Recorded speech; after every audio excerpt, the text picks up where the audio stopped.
had the extension cord? No. Great job. How do you think you would confront that situation?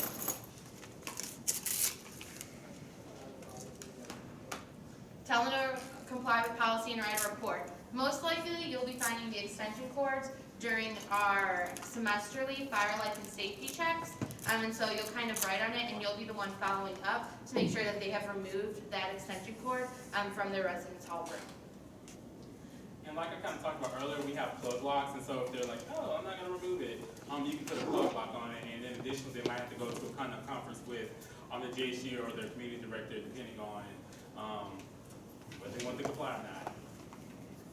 So, you have a group of females walking around Walton unescorted. Violation. How would you confront that? Tell them to go outside and wait for their respective friends. Correct.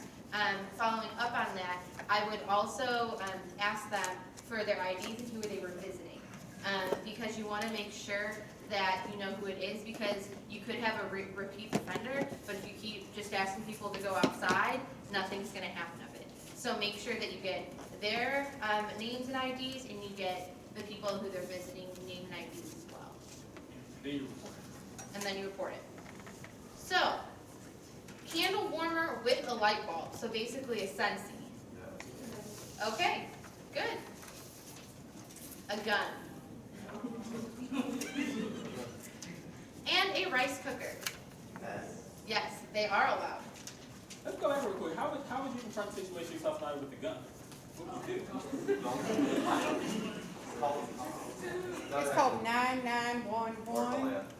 Call 911. Don't worry about the chain of command that we'll be going over. Next time, call 911 immediately. Immediately. And then, if you don't feel safe where you are, leave where you are. Your safety is important to us. So we have some other things. This is a hot plate. No, correct. This is a power surge. It has a little button over here. Okay. And then a toaster. Correct. If you had the toaster or the hot plate, you would confront it the same way that you would an extension cord for the fire, life, and safety regulations. Well, like just like everything else. So if you do find a toaster, you can't have it in the room, but if you're in a hall that has a community kitchen, if they feel so generous, it can be donated to the community kitchen and used in that space. It has to live there permanent. Yeah, it can't just be, I take it, you know, we use it in the kitchen, but I store it in my room. It's still in your room, that's still a violation. It has to permanently reside in that kitchen. Can they return it into the semester? Oh yeah, once they check out, they can just take it with them. So if I'm doing my fire, life, and safety, and I come across a toaster, do I take it and go to my office, or how do I do? For fire, life, and safety, I would ask them to remove it first, because you'll have a little sheet to check off. So ask them to remove it. If you go back and it is still in there, ask them what their plans are to do with it. If they say no, you would put a plug lock on it until it leaves the premises. At that point, you would have alerted your supervisor, and you probably have to write an incident report on it. Yeah, I keep hearing about these plug locks. So we're from my garden apartment. I don't think we have. I've never heard of it. You should talk to your supervisors about it. They're not used very regularly. Generally, people do what they're supposed to do when you get in trouble the first time. I would have to use a plug lock, like, maybe. Yeah, I've used it once, and it's still on the refrigerator. That is being used, but If you're in the gardens or White Creek though, you have slightly different rules because y'all have like both. And so you can have slightly different appliances, like you can't have a kitchen, or have a kitchen in a kitchen. You can have a toaster in a place with a home.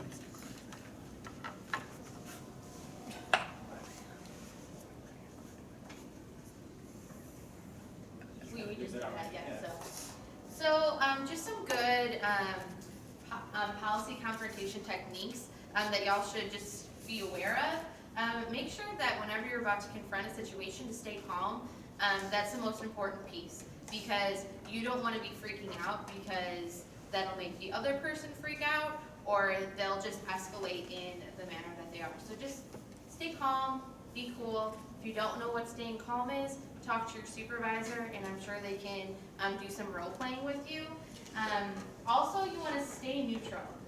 You don't want to be accusatory about a behavior, but you want to be educational, letting the residents know why these aren't allowed, letting them know the policy, where it is, so that they're aware of what they can and cannot do, and make sure they don't repeat that behavior. So bring a buddy if you don't feel comfortable confronting a situation. Some of the things you may run into may be things that you never even thought might even happen in the residence halls, and you as resident advisors on the front line of handling a lot of different issues. And so if you don't feel comfortable confronting a situation, you can ask another resident advisor to come with you. You can ask your GHD or a CD to be able to come with you if you feel like there's something going on, but you don't feel comfortable enough to go and combat that issue yourself. Second, ask questions if you're uncertain about a protocol. If you don't know, ask. Please don't make policies up. And so, up here, there's a couple of things we were kind of thinking about, and we would look at each other and kind of ask other people because we don't want to give out false information. And just as a resident advisor in general, giving out false information can ruin your reputation with not only your residents, but it can ruin it with your staff and also with your supervisor to know that you're not giving out correct information. I mean, if someone asks something, or if you see something you don't know it, just tell that person like, hey, I'm not 100% sure about this. I'm gonna go ask someone who will know, or I'll go look in the handbook myself, and I'll come back and let you know if it's a policy violation or if it's something we can do about that. And same if you're talking to your CD or GHD on, okay, like, is this something that's a policy violation or not? Is it something I should write up? And so there'll never be any, no matter if you look stupid, if you ask any questions or anything like that, we'd much rather have you ask and know for sure than just to make something up, potentially cause a bigger situation. And then this is one of the most important things to remember when confronting a situation. You're confronting the policy or behavior and not the person. Just because a person is, let's say, drinking underage in their residence halls doesn't mean that they're a bad person in general. You can still form a great relationship with them and help build the community.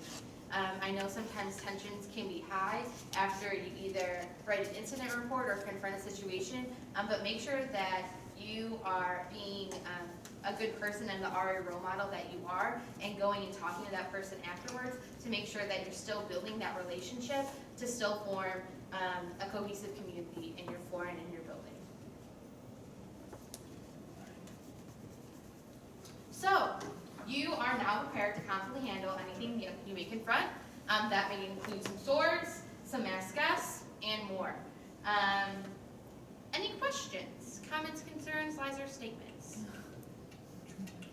Liddell. Hi. So, with Super Bowl coming up, Cool. Yeah. when it comes to alcohol, what does it look like if I want to reserve a lounge and have a private Super Bowl party with people only over 21, and we don't allow anybody else in? No alcohol is allowed in any common areas, period. Other questions? Which also just want to throw out there real quick that a lot of the policies we talked about here these are most of the policies, but not all of them that we have within our handbook. So I would encourage you to fill out a handbook if you have one, which you should. If not, then there's probably some in your hall office, and make sure that you read up on all of the policies that we have, because we just talked about more of the major ones or the ones that you would encounter more, but you can encounter things outside of this too. What about Christmas lights or string lights? So you can have lights, but you can't have them pinched under the mattress. So one of the things I saw when I was doing fire and safety checks over this past break was that people would have it under the mattress, but they would have it, like, okay, the metal's here, the light's here, and they have like a zip tie around it. And so that's okay. It's okay if you do that because it's not crimped under the mattress if the light's not against that metal. But if it's against that metal, then that's an issue. You also can't string lights on the ceiling itself. They can't be on the ceiling. They have to be, I guess, kind of, if that's the ceiling, then they have to be on the wall around the perimeter. And you can't tack them in. You can't put like a thumbtack in or anything metal. It'll have to be something kind of like a command strip or something that's not metal, essentially. They also can't be on sprinkler pipes. Correct. Do not hang anything from the sprinklers. Don't zip tie your phone cord to it. Don't do anything. Hangers, Trust like me, a clothes kid was hangers. charged $14,000 because he set off the sprinkler and the subsequent damages. So this is just not me saying this. It happens. You're welcome, Neely, for dealing with that last year. Also with like string lights and stuff, make sure that residents or yourself are not using them as a extension cord, because you know how they have the extra plug? They shouldn't be plugged into anything, even another second. Other questions? No? Okay. I'm gonna turn it back to Angela and the lovely committee